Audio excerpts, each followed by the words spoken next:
Waalaikumsalam warahmatullahi wabarakatuh. Bu Ayu. Gimana kabarnya Pak Sandi? Alhamdulillah sehat. Alhamdulillah. Terima kasih Pak Sandi. Hari ini saya diperbolehkan. Sama-sama Bu Ayu. Ada yang bisa dibantu nih Bu Ayu? Oke Pak Sandi, monggo perkenalan dulu. Oh iya. Baik, assalamualaikum warahmatullahi wabarakatuh. Saya Sandi Sabrida, Kepala Sekolah SD Muhammadiyah Praja II Yogyakarta. Dan hari ini akan diwawancara oleh Bu Ayu. Oke Pak Sandi, Ya. saya mau bertanya-tanya ini Pak Sandi ya. Yang pertama, selama ini bagaimana Bapak dapat mengidentifikasi kasus-kasus yang merupakan dilema etika atau bujukan moral? Oh iya. Baik, terima kasih Bu Ayu. Jadi tentu saja dalam interaksi antara sesama guru ataupun saya dengan teman-teman guru dan karyawan ada berbagai ya bisa dikatakan masalah. Tadi bisa termasuk dilema etika atau bujukan moral tadi ya.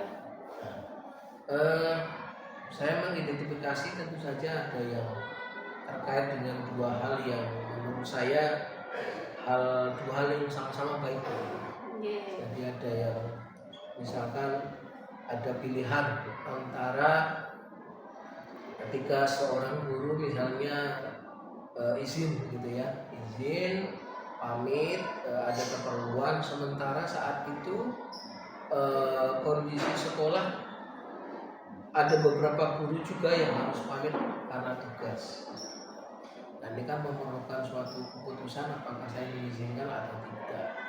Jadi di satu sisi ini adalah dia harus pamit karena memang dibutuhkan keluarga, sementara juga jika saya mengizinkan ya sekolah juga membutuhkan. Itu kan dua hal yang sama-sama mengandung nilai kebaikan gitu kan. Itu termasuk dilema etika ya. Ya. Sementara tentu saja di beberapa kasus sebenarnya sama beratnya, artinya ketika harus memutuskan harus ada pertimbangan. Saat mungkin ada beberapa guru yang kami kan menerima laporan setiap bulan itu kan ada laporan presensi kehadiran. Nah ada guru yang ternyata bisa sampai 3 kali 4 kali itu terlambat.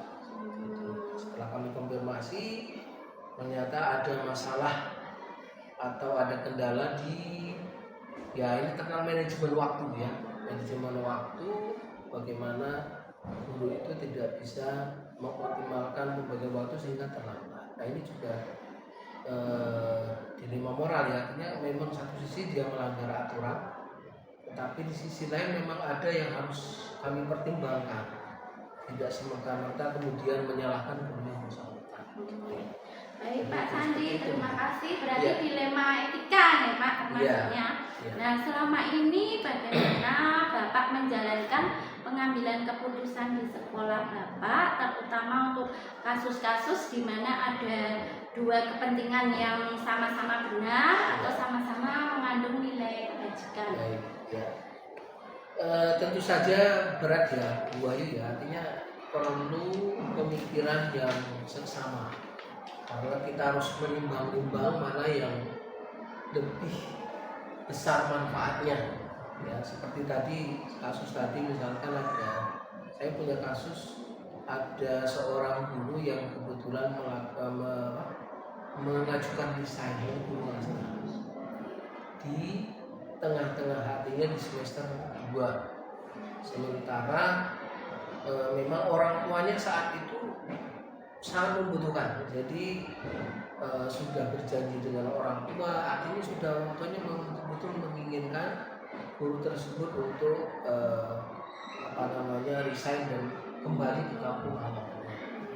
Ini satu sisi adalah nilai berbakti kepada orang tua yang menurut saya tidak punya hak untuk melarang, karena ini adalah bagaimana dia berbakti kepada orang tua. Tetapi di sisi lain saat itu sekolah memang masih sangat membutuhkan. Kalau kita ganti guru yang bersangkutan, maka yang merugikan sekolah tentu saja, yang kedua orang tua juga pasti akan protes kan, dan anak-anak juga tentu akan berdampak. karena sudah setengah jalan, tinggal akhir-akhir gitu kan.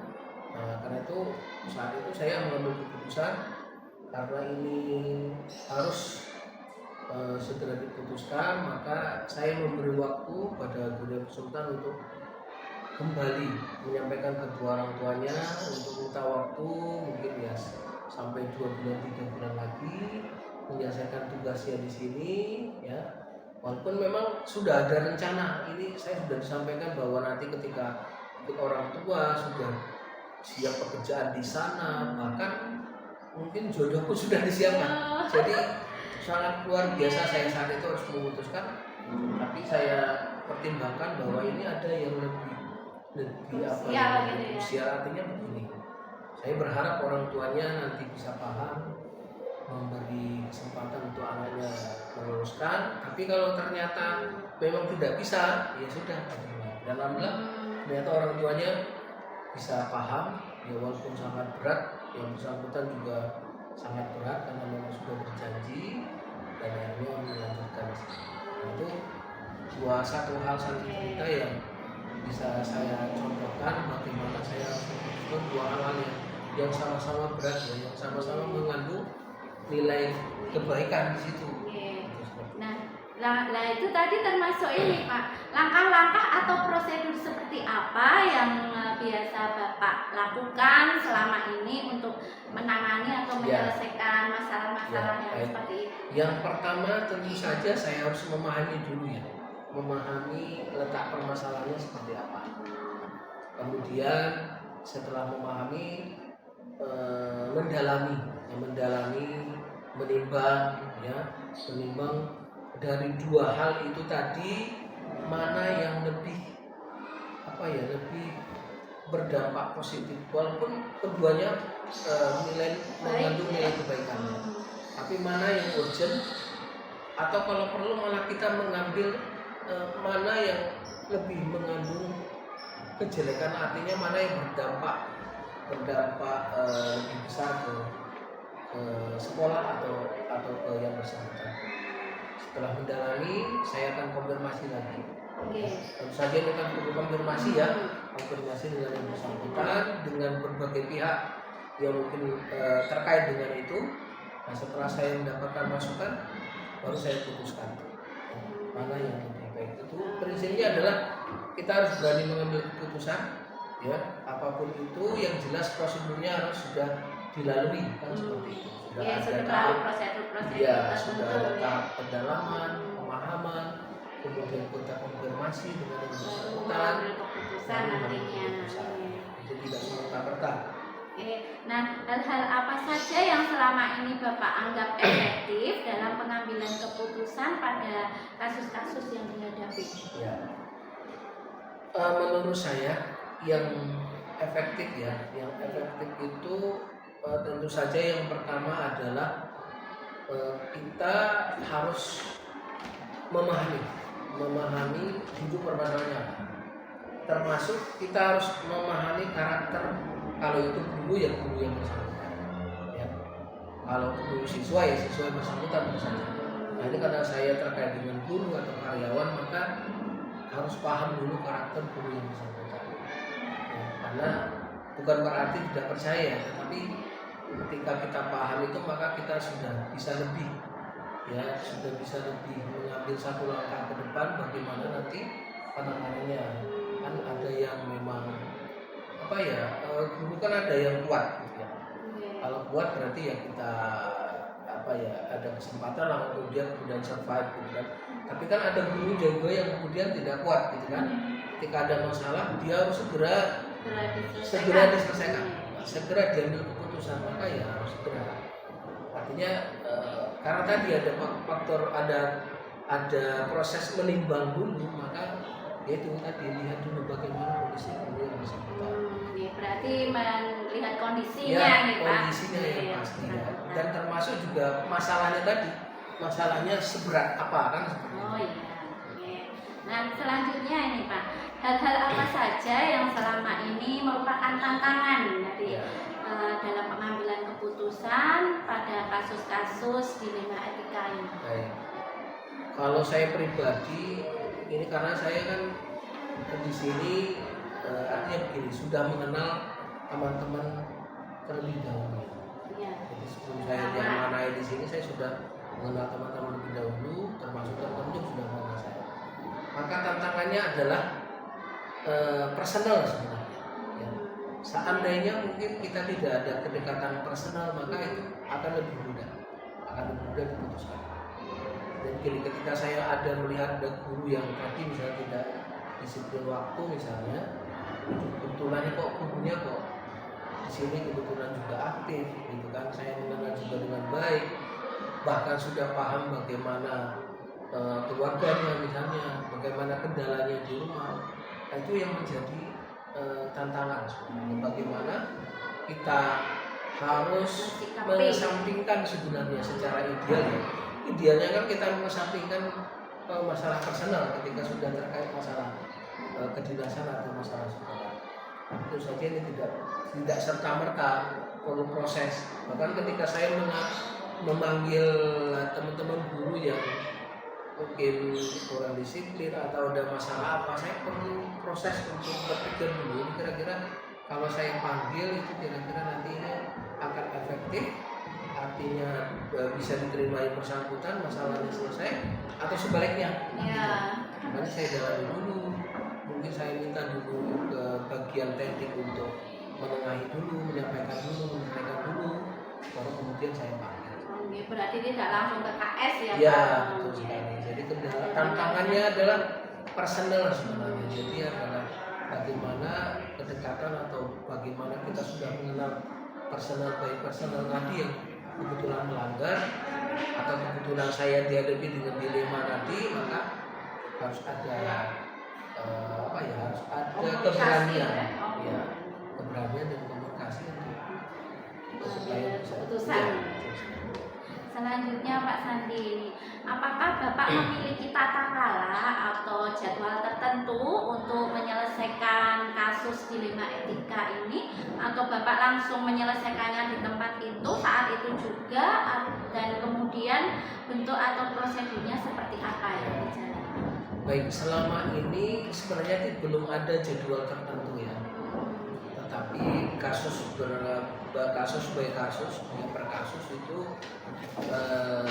saya selesaikan yang jelas tidak serta-merta, tidak kemudian ada masalah itu kemudian dipanggil selesaikan saat itu, tidak, kecuali momen urgen ya, kecuali yang memang masalah yang harus segera, tidak dilema lah.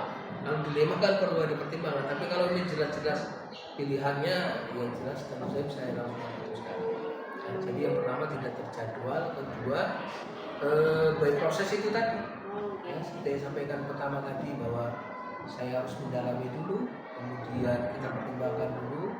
Saya tidak lama ya, harus segera. Tadi tergantung dari masalahnya dan tergantung dari teman atau guru karyawan tadi yang sifat-sifatnya, ya, karakternya. Sekali harus bisa seperti itu.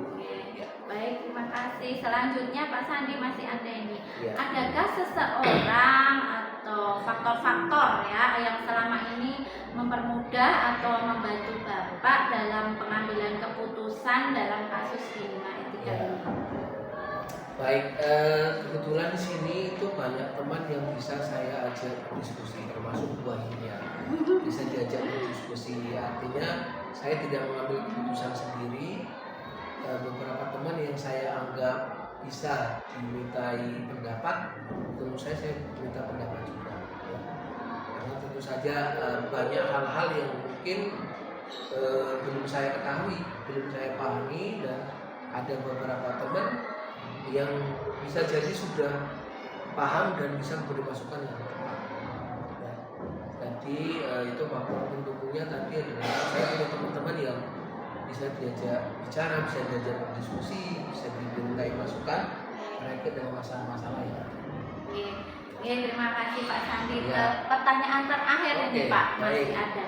Nah, dari semua hal yang telah disampaikan Pak Sandi tadi, apakah ada yang Bapak petik dari pengalaman Bapak dalam pengambilan keputusan tersebut? Baik, dari beberapa masalah ya, ini karena kebanyakan itu yang menjadi kendala tadi dilema etika ya. itu menjadi pelajaran bagi saya. Yang pertama, ternyata tidak semua permasalahan itu harus diselesaikan segera. Artinya tidak harus serta-merta diselesaikan, karena ternyata ada beberapa masalah itu yang bisa selesai itu dengan kita mengamati atau memberi kesempatan kepada guru yang bersangkutan itu untuk mengendapkan permasalahannya sendiri. Ya. Jadi artinya begini, ketika ada masalah kita ajak diskusi, kita beri masukan, bisa jadi guru tersebut sudah bisa memutuskan sendiri, ya, bisa menilai sendiri bahwa ini yang harus saya pilih seperti ini yang saya harus ambil seperti ini. Seperti tadi guru tadi yang ketika saya beri kesempatan untuk berdiskusi dengan orang tuanya, ternyata dia bisa ngambil kesimpulan sendiri, ketemu lagi dengan saya, memberikan laporan, memberikan pilihan, Pak, saya memutuskan untuk tetap di sini sampai selesai. Orang tua saya bisa memahami pilihan saya. Ya. Kemudian yang kedua, dari beberapa masalah itu tentu saja kita mendapatkan banyak pengalaman, ya. Dan saya yakin bahwa setiap orang itu permasalahannya itu tidak semerta-merta karena kendala yang ada pada dirinya sendiri. Jadi permasalahan yang ada pada diri seseorang itu tidak semerta-merta karena salahnya sendiri. Nah, ada faktor-faktor betul, dari luar. ada faktor-faktor dari luar yang harus diperhatikan. Ya, karena itu tadi harus saya lebih memahami lagi.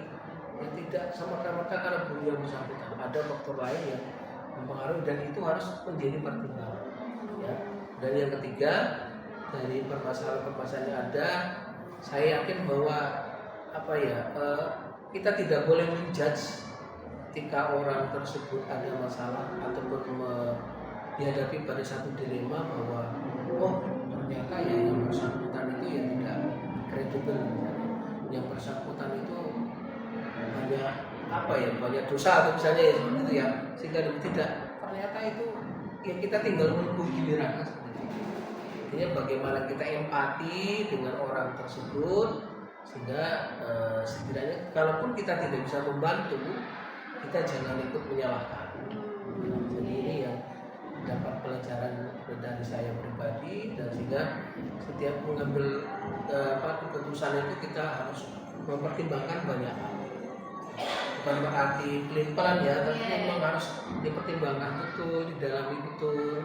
Ini terkait dengan masalah dilema-dilema tadi. Tapi kalau yang sudah jelas melanggar yang jelas ada hukumannya, harus ada hukumannya. Oke, berarti harus mengambil keputusan itu dengan bijaksana. Betul sekali. Ya, harus memahami semua latar belakang yang ada di situ. Ya. Baik, terima kasih Pak Sama-sama, Sandi Bu Ayu. atas waktunya sudah mengganggu ini. Tidak apa-apa. Senang bisa membantu. Assalamualaikum. Waalaikumsalam.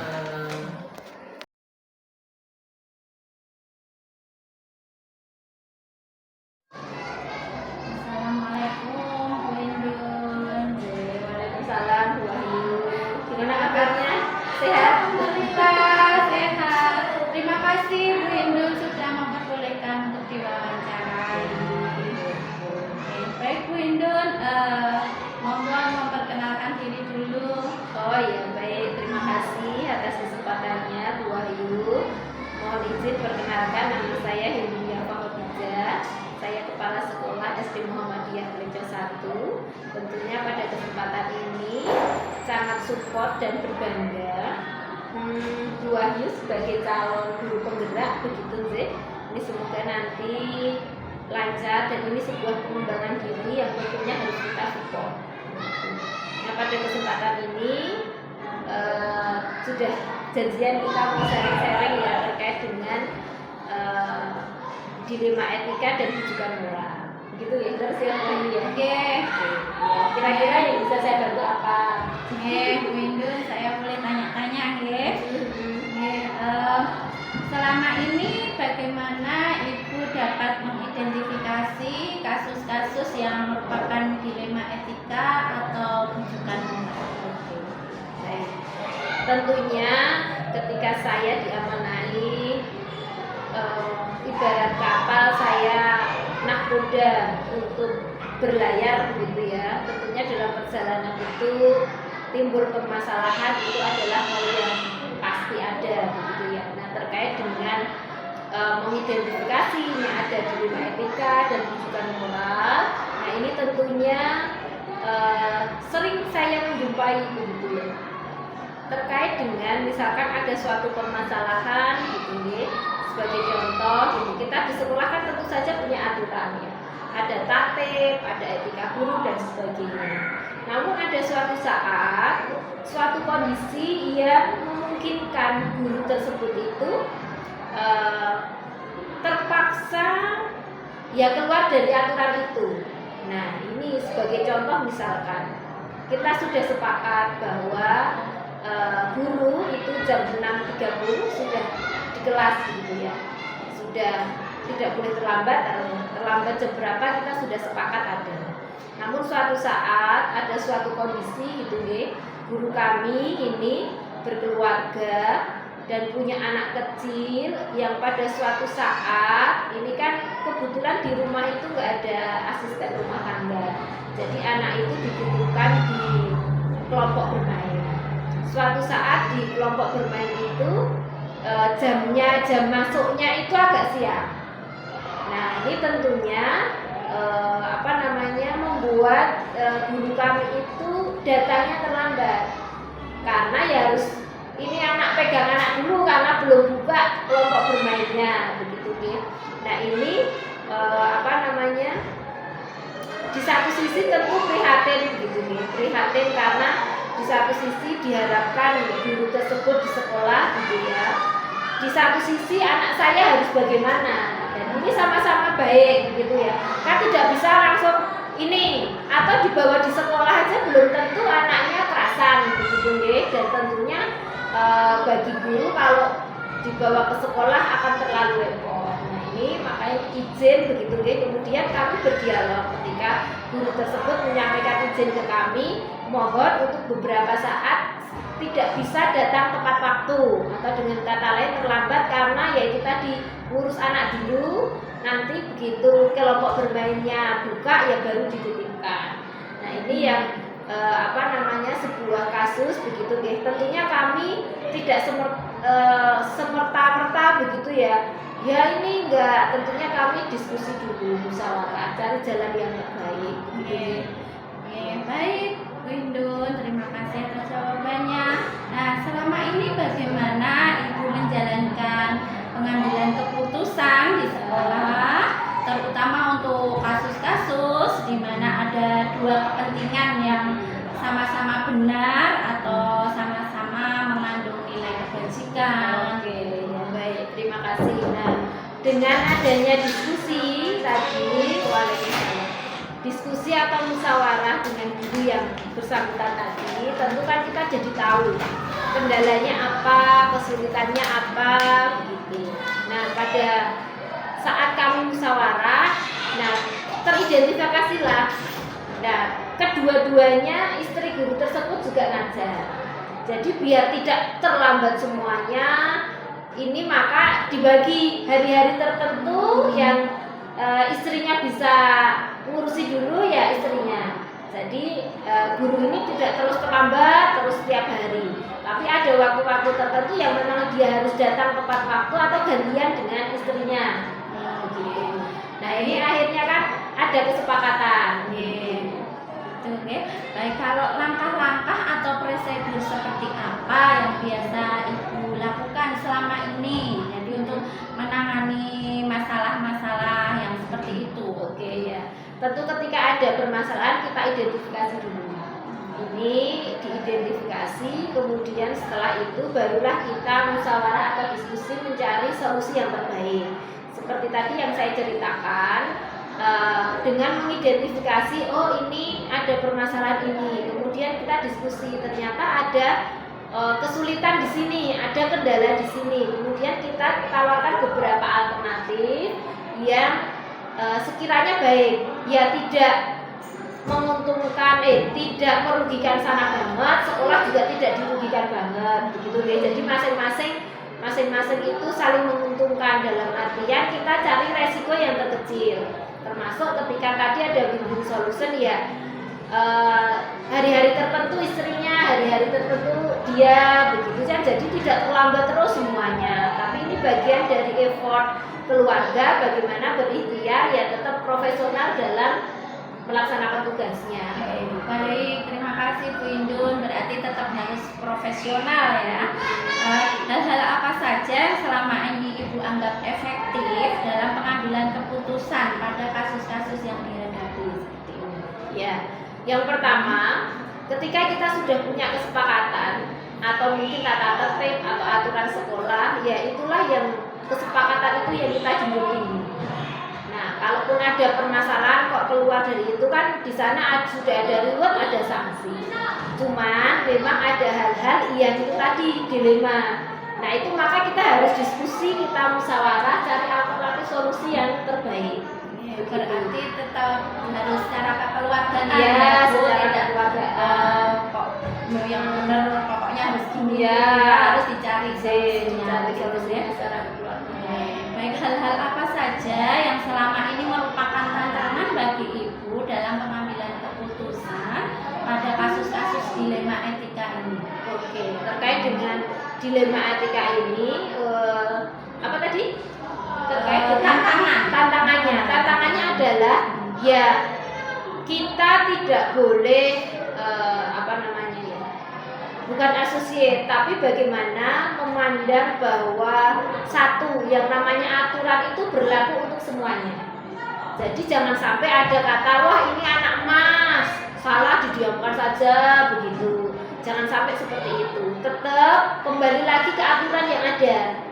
Nah, nanti dari situ barulah kita musyawarah atau diskusi. Kalau misalkan dikembalikan dari aturan itu, wah ini cari bersalah. Tapi kan ada yang namanya bagaimana kita mencari solusi bersama kekeluargaan. Nah, tantangannya adalah ya bagaimana sebuah sistem ini berjalan dalam artian kita mengamankan kebijakan bersama, jangan sampai membuat celah-celah. Wah, ini aja melanggar aturan kok didiemin saja. Yang perlu tahu dengan warga sekolah lain adalah bahwa ini memang salah. Kita sudah ada tindakan dengan bermusyawarah. Nah, ini kita harus sampaikan biar fair ke teman-teman Bapak Ibu guru. Jadi, loh kok dia terlambat sampai beberapa hari didiamkan saja. Ya kita sampaikan, oh ternyata ada kesulitan ini loh. Terus ikhtiarnya adalah ini, dan tentu harus ada batas. Dan dia kan tidak akan selamanya begitu. Misalkan ya kita ini tidak boleh lama-lama untuk terlambatnya, atau mungkin urusan rumah tangga itu juga ada ikhtiar bagaimana selesai gitu. Misalkan karena yang namanya memasukkan anak di kelompok bermain itu ya tidak bisa iki rong sasi keluar, ini kan itu tidak. Misalkan bisa diobservasi 1 semester, atau mungkin ditarik kira-kira yang bersangkutan itu mau menyelesaikan atau bisa berjalan wajar normal itu kira-kira sanggup berapa bulan untuk menyelesaikan ini. Itu harus ada. Jadi itu yang harus di teman-teman juga harus tahu. Ternyata sekolah juga terus tidak mendiamkan saja, tapi sudah ada usaha-usaha bagaimana mencari jalan keluar bersama yang terbaik. Nah, tantangannya di situ biar tidak karena yang namanya sistem, ketika keluar dari sistem itu kan tentu banyak pro kontra, banyak produk pro kontra, dan jangan sampai ada istilah wah itu salah kok didiamkan saja. Ya. Berarti karena sekolah juga sudah punya aturan dan guru harus mentaati. Jika ada kesulitan tentunya dibicarakan, dan tentunya itu tidak harus terusnya ya Bu, mempunyai batas waktu gitu ya. Nah, selanjutnya Ibu, apakah Ibu memiliki sebuah tata kala atau jadwal tertentu gitu ya, jadwal tertentu dalam sebuah penyelesaian kasus dilema etika ini, ataukah langsung menyelesaikan saat itu juga, kemudian bentuk prosedur apa yang dijalankan? Suatu hal yang wajar ketika kita punya permasalahan itu kan pengennya segera selesai. Saya sebagai kepala sekolah tentunya terkait dengan kami guru, itu kami ada yang namanya tending gitu deh. Itu yang membantu tugas kami terkait dengan ya ada masalah-masalah seperti ini. Jadi ketika ada permasalahan dengan guru, tending itu biasanya yang nanti kami menjadi sebuah tim untuk menyelesaikan gitu ya, teman diskusi begitu. Jadi tidak hanya saya sendiri, nanti ada tending gitu. Kemudian kita terkait dengan masalah dengan siswa, orang tua, itu juga kita ada kesiswaan. Jadi ini kami sebuah tim begitu ya. Jadi tidak semena-mena saya sendiri, tapi tentunya ada waktu, ada kala di mana saya juga bagian apa ini yang terlibat, oh tending, oh kesiswaan, itu kami juga ajak musyawarah bagaimana baiknya. Berarti ada ini ya Bu, tidak diselesaikan sama kepala sekolah sendiri, jadi melalui prosedur tertentu. Itu masalah siswa ya kesiswaan gitu ya. Kalau guru ya tending gitu ya Bu. Dan tentunya kami berharap di dataran bawah itu sudah selesai. Misalkan ada permasalahan siswa, kesiswaan sudah bisa menghandle, nanti tinggal memberitahu saya sudah selesai. Termasuk di tending sudah selesai di tending, tinggal nanti komunikasi saya dengan saya begitu. Biasanya yang sama kami itu melibatkan kami itu memang kalau sudah kasusnya krusial atau agak berat begitu. Jadi perlu berarti bisa diselesaikan di taraf bawah, berarti tidak usah naik ke sekolah begitu ya. Selanjutnya Ibu, adakah seseorang atau faktor-faktor apa yang selama ini mempermudah atau membantu Ibu dalam pengambilan keputusan dalam kasus dilema etika ini? Dilema etika ini. Yang memudahkan kami itu ada aturan itu satu, kesepakatan. Karena kalau ada permasalahan kembalikan ke sana lagi. Yang kedua adalah keterbukaan kami. Ibarat kami itu kan sebuah keluarga. Jadi kalau ada permasalahan ya jujur aja menyampaikan dengan terbuka gitu ya, sehingga kita bisa mencari solusi bersama-sama gitu. Selanjutnya Ibu, dari semua hal yang telah disampaikan itu, pembelajaran apa yang dapat Ibu petik dari pengalaman Ibu dalam mengambil keputusan tersebut? Satu, ya konsisten terhadap aturan perlu. Yang kedua, bahwa ada satu hal yang mendasar bahwa manusia itu kan tidak sempurna. Ada kalanya kita berbuat salah, berbuat hilaf. Namun yang terpenting adalah bagaimana kita bisa berefleksi atas kesalahan yang ada. Sehingga ketika ada refleksi itu, maka kita berharap selalu lebih baik untuk memperbaiki diri. Nah, termasuk saya ini sebagai yang diamanai sebagai kepala sekolah menjadi mungkin tanggung jawab terbesar begitu ya dalam menjalankan tugas ini. Tentunya ya satu, saya bekerja sama dengan bahwa ini adalah tim, bukan saya sendiri gitu ya. Jadi tim yang selalu komunikasi, kemudian aturan kita junjung tinggi, dan musyawarah atau diskusi itulah untuk mencari solusi. Ya, baik Ibu, terima kasih atas waktunya. Saya kira ini sebagai tugas saya sebagai CTP sudah lengkap ya, sudah mendapatkan jawaban yang lengkap. Terima kasih sudah mengambil waktunya. Ya, sama sudah diluangkan waktunya. Terima kasih ya, terima kasih Bu Ayu, sukses selalu.